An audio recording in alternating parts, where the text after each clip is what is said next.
My name is Miss Nancy, and this is Grow with Miss Nancy, and I am so glad you're here today, this Sunday.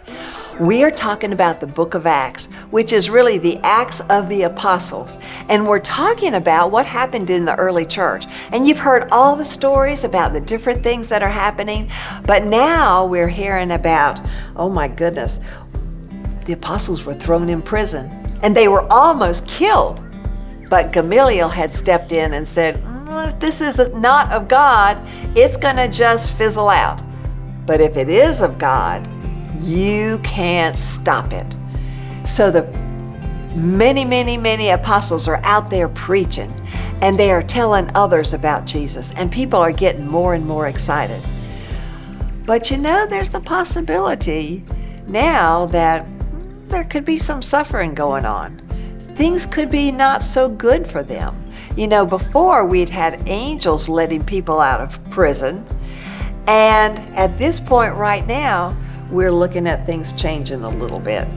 The apostles were pretty happy about suffering. Why do you imagine anybody would be happy about suffering for Jesus? Well, you know, think about what Jesus has done for us. He died on the cross. He suffered being whipped as well. Whipped first, then getting on the cross and dying for us. And he did it because he loves us so much. And he wants us to be saved. And the only way we can be saved is through Jesus. And repenting, remember, that means turning, changing your mind, and believing that Jesus did this for me. And then you become a new person. And that makes me right with God. Before I believe in Jesus, I'm not right with God anymore. And I may be trying to get back to God with things that don't work. You know, we've talked about some people think that having a great job and making a lot of money is a way to have a successful life. And other people feel like, well, you know, I'm not so successful. Maybe if I'll feel better if I do alcohol or drugs. Or maybe people will do different things in different religions that have absolutely nothing to do with Jesus. But none of those things will actually make me right with God. And we are created with a hole in our heart that only God can fill. And Jesus is the way to fill that. So that's why we're so excited when we can talk to people about Jesus.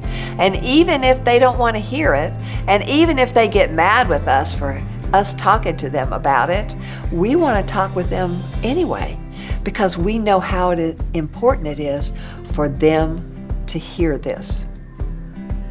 There are people in this world, even today, who are being persecuted because they're Christians. There are lots of things that are happening that are not good. If you want to talk with your parents about what they know about that, I'm sure they could tell you some stories.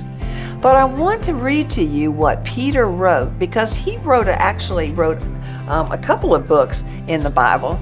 And in 1 Peter, in the 4th chapter, verse 14, it says, "If you are insulted because you bear the name of Christ, you will be blessed, for the glorious Spirit of God rests upon you." In verse 16, he says, "But it is no shame to suffer for being a Christian. Praise God for the privilege of being called by His name."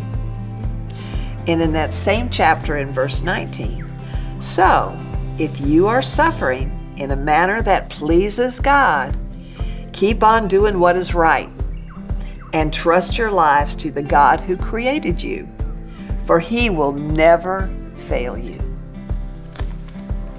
So that's a guarantee, because that's a promise from God. He will never fail you. Trust in Him, even if you have to suffer. You know, Mary and Martha talked a little bit about that. Let's listen into what they have to say, okay? See you next week.